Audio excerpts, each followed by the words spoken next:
రుణమాఫీకి ముహూర్తం ఖరారయ్యింది. రెండో విడత రుణమాఫీ నగదు బదిలీని ముఖ్యమంత్రి రేవంత్ రెడ్డి లాంఛనంగా ప్రారంభిస్తారు. అసెంబ్లీ ఆవరణలోనే ఈ కార్యక్రమాన్ని నిర్వహిస్తున్నారు.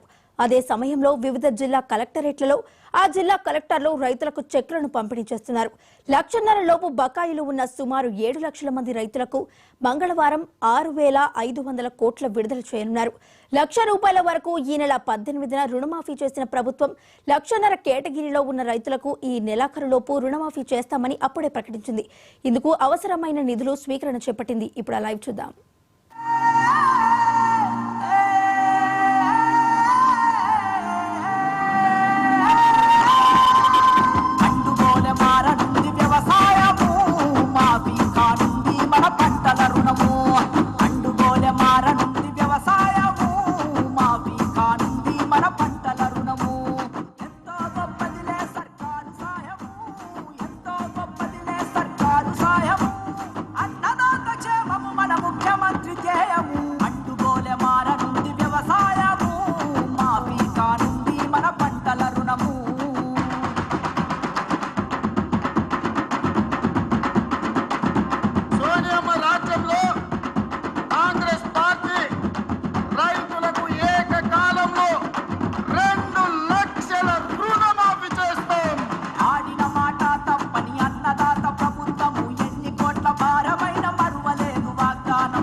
చారిత్రకమైనటువంటి ఈరోజు మొన్న జూలై 15వ తారీఖున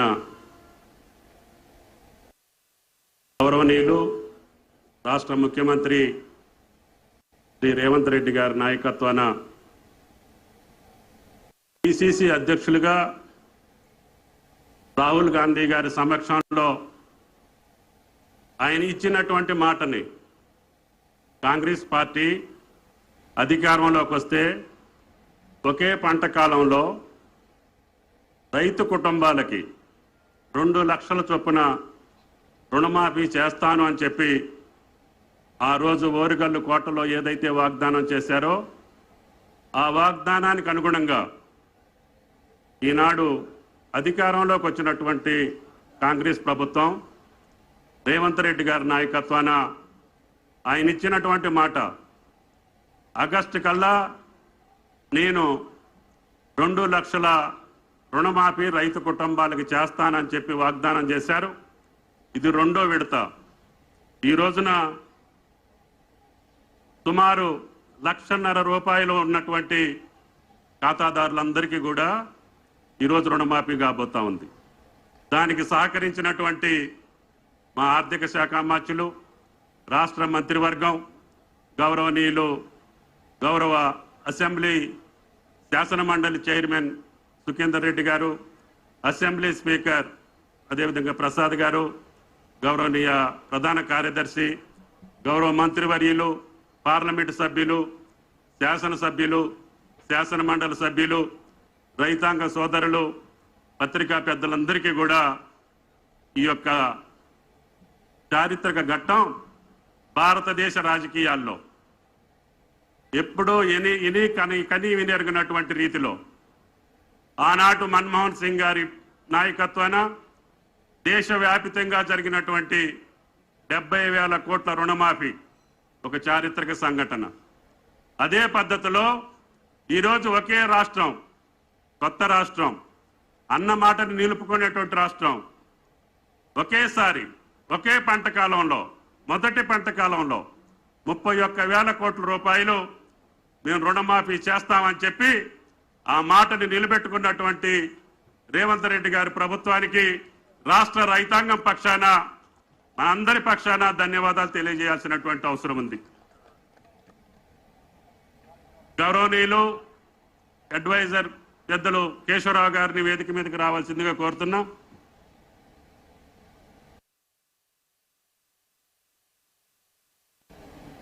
ఈ ప్రభుత్వం వచ్చిన అతి కొద్ది కాలంలోనే 3 నెలలు 4 నెలలు ఎన్నికల సందర్భంగా మనం పాలనకు దూరంగా ఉన్నా పాలనని ఏమాత్రం కూడా కుంటుపడనీయకుండా, ఆర్థిక పరమైనటువంటి ఇబ్బందులు ఉన్నాయని చెప్పి సాకులు చెప్పకుండా, అప్పుల్లో ఉన్నటువంటి రాష్ట్రాన్ని మళ్ళీ సరిదిద్దుకుంటూనే ఈనాడు అన్న మాటను నిలబెట్టుకుంటూ ఈరోజు 2వ విడత రుణమాఫీ 1,50,000 వరకు ఈరోజు రైతుల ఖాతాలోకి వెళ్తుంది.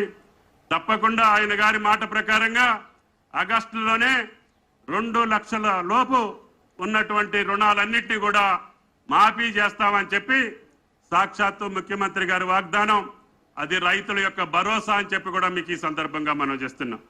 ఇదే కాదు, ఆయన ఆధ్వర్యంలో ఈనాడు పంటల బీమా కూడా ప్రవేశపెట్టండి. అకాల వర్షాలు కావచ్చు, ప్రకృతి వైపరీత్యాలు కావచ్చు, లేదు వాతావరణ పరిస్థితుల దృష్ట్యా పంట కోల్పోతే గత ప్రభుత్వంలో పంటల బీమాను కూడా తీసేశారు. దాన్ని మనం పునరుద్ధరించాల్సినటువంటి అవసరం ఉంది.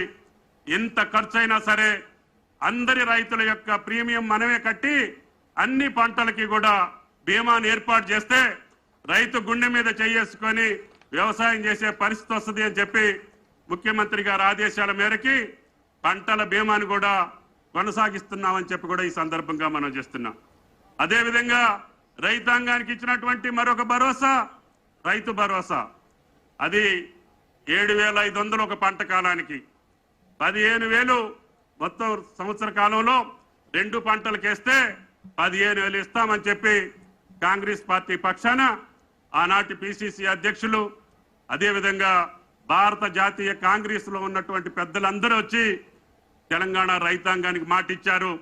దాన్ని కూడా ఎన్ని కష్టాలున్నా, ఎన్ని ఇబ్బందులున్నా అది కూడా తీర్చేదానికి ఈ ప్రభుత్వం ముందుకుంటుంది. దాని విధి విధానాల కోసం సబ్ కమిటీ వేశారు. గౌరవ మంత్రివర్గులందరూ కూడా దాన్ని ఆలోచిస్తున్నాం.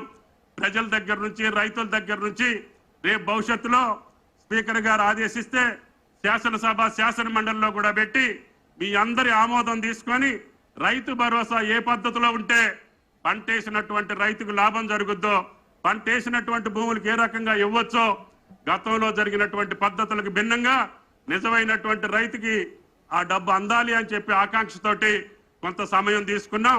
తప్పకుండా ఈ సంవత్సరం కొద్ది కాలంలోనే దాని యొక్క విధి విధానాల్ని ఏర్పాటు చేస్తామని చెప్పి కూడా మీకు ఈ సందర్భంగా మనం చేస్తున్నాం. కాబట్టి ఇన్ని రైతాంగ కార్యక్రమాలకు సంబంధించి పెద్ద ఎత్తున ఆయిల్ ఫామ్ కూడా ఈరోజు ముఖ్యమంత్రి గారు, ఆర్థిక మంత్రి నిధులు సమకూర్చారు. కాబట్టి గౌరవ శాసనసభ్యులందరినీ, శాసన మండలి సభ్యులందరినీ, అధికారులు కూడా ఎందుకు పిలిచామంటే మీరు కూడా రైతు బిడ్డలే. కాబట్టి దయచేసి మీరు అందరూ కూడా ఆయిల్ ఫామ్ తోటలు పెట్టాలని చెప్పి ఈ సమావేశానికి పిలిచాం. కాబట్టి దయచేసి శాసనసభ్యులు, శాసన మండలి సభ్యులు, అధికారులు కూడా మీరందరూ మీ మీ తల్లిదండ్రులు సంపాదించినటువంటి భూముల్లో ఆయిల్ ఫామ్ పంట వేయండి. మనకి 100 లక్షల మెట్రిక్ టన్నులు కావాల్సి ఉంటే ఈనాడు ఉత్పత్తి కేవలం 3 లక్షల టన్నులే ఉంది. అంటే ఇంకా 97 లక్షల మెట్రిక్ టన్నులు ఆయిల్ ఫామ్ దిగుమతి చేసుకుంటున్నాం. 1,00,000 కోట్ల రూపాయలు విదేశీ మార్గ ద్రవ్యానికి మనం వెచ్చించాల్సినటువంటి అవసరం వచ్చింది. మీరందరూ చేయి కలిపితే ఈ 5 సంవత్సరాల్లోనే 5 లక్షల ఎకరాలు తెలంగాణ జిల్లాలో వేసే అవకాశం ఉంది. అన్ని జిల్లాల్లో కూడా ఆయిల్ ఫెడ్ ద్వారా ఫ్యాక్టరీల నిర్మాణం కొనసాగిస్తున్నాం. కాబట్టి దయచేసి అతి కొద్ది సంవత్సరాల్లోనే మీరు 10 లక్షల ఎకరాలకు వెళ్తే తెలంగాణ స్వయం సమృద్ధి కావటమే కాకుండా భారతదేశానికి కూడా ఆయిల్ ఫామ్ సప్లై చేసేటటువంటి శక్తి స్థాయి తెలంగాణ ప్రభుత్వానికి, తెలంగాణ రైతాంగానికి వస్తుంది అని చెప్పి కూడా మీకు ఈ సందర్భంగా మనం చేస్తున్నాం. కాబట్టి ఇన్ని అవకాశాలు ఉన్నటువంటి ఈ రాష్ట్రంలో రైతాంగం కోసం అన్న మాటని నిలబెట్టుకున్నటువంటి కాంగ్రెస్ పార్టీ, కాంగ్రెస్ ప్రభుత్వం తప్పకుండా ఈ ప్రభుత్వంలో వ్యవసాయ మంత్రిగా నాకు ఆ భగవంతుడు ఎంత శక్తి అంతా ప్రభుత్వం యొక్క ఆలోచనల్ని రైతుల దగ్గరికి తీసుకెళ్లి రైతులు సుభిక్షంగా ఉండేదానికి, రైతులందరూ కూడా అటు ఉచిత విద్యుత్ తోటి పాటు ఇరిగేషన్ మంత్రి గారు కూడా కొత్త ప్రాజెక్టులు అతి త్వరలో పూర్తయ్యే ప్రాజెక్టులకి ఈ సంవత్సరం ప్లాన్ చేసుకున్నారు.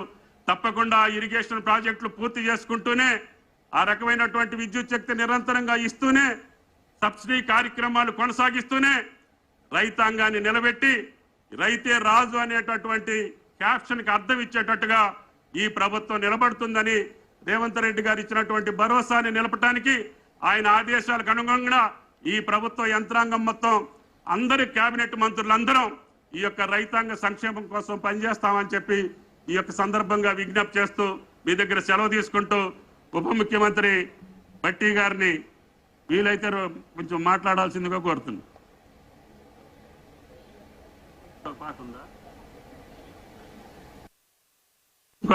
ఒక నిమిషం భట్టి గారు, ఇంకొక పార్టీ చూసుకొని మీరు ఎదురు. Thank you.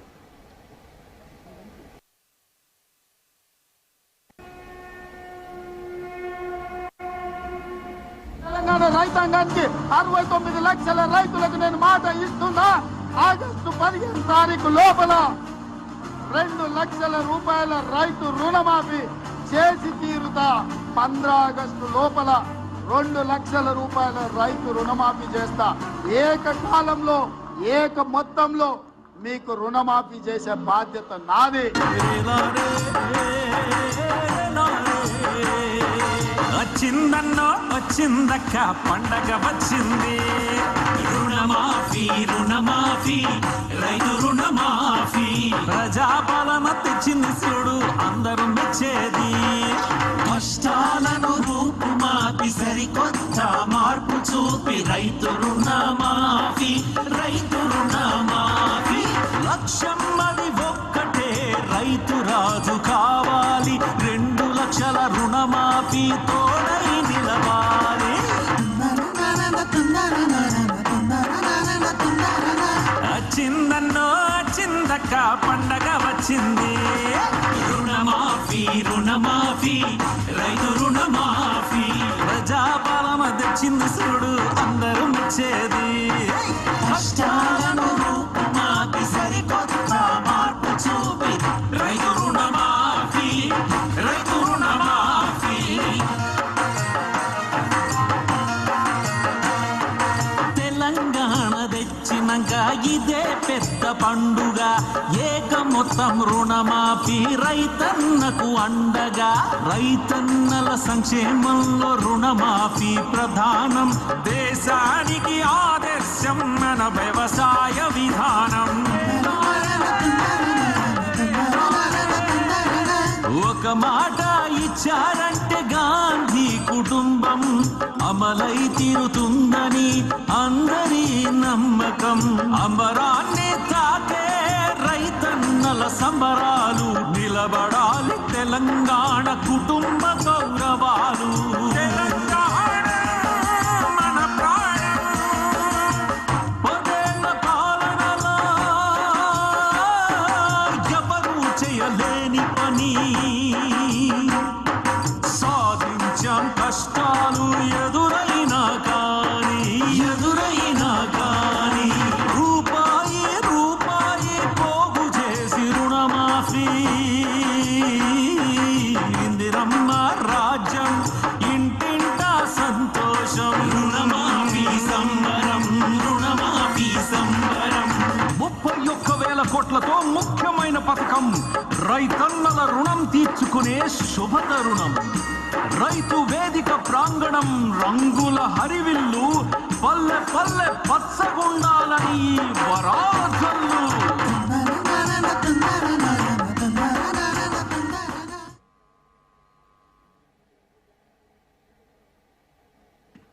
సార్ ఈ వేడుక రాష్ట్ర వ్యాప్తంగా అన్ని మండల కేంద్రాల్లో కూడా 1,00,000 మంది రైతులు వీక్షిస్తున్నారు అధ్యక్ష. అదేవిధంగా ఈనాడు జిల్లా కలెక్టర్లు అన్ని సమక్షంలో కలెక్టర్లు కూడా ఈ పండుగను జరుపుతున్నారు. అందరికీ కూడా ఇక్కడ నుంచి ప్రత్యక్ష ప్రసారం జరుగుతుంది. గౌరవ భట్టి గారిని మాట్లాడవలసిందిగా కోరుతున్నాను.